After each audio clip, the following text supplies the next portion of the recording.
Hi hello Srivalli kitchen, అందరూ బాగున్నారండి? ఇవాళ మనం వంట చూద్దామండి. వైట్ రైస్, ఇది చికెన్ అండి. మా మనవాడు బోటి తినడు, అందుకని చికెన్ తెచ్చామండి. సండే స్పెషల్ బోటి అండి, ఇది బోటి కర్రీ చాలా బాగుంటుంది. బోటి చింతచిగురు పచ్చడి సూపర్ ఉంటుంది. ఇవన్నీ తిన్నాక ఫ్రూట్స్ ఉండాలి కదండి. మామిడి పళ్ళు అండి.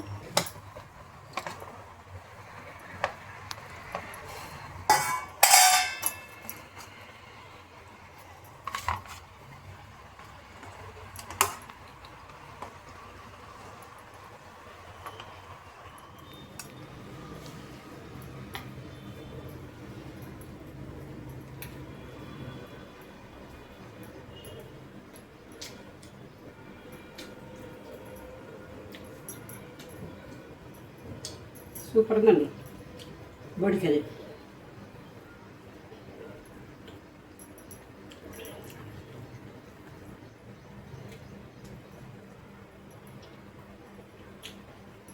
సూపర్. చూస్తారు కదండి, ఇలాంటి వంటలు కావాలంటే మా శ్రీవల్లి కిచెన్ ఛానల్ చూడండి. రోజుకు ఒక సరికొత్త వెరైటీ వంటది. Okay, bye.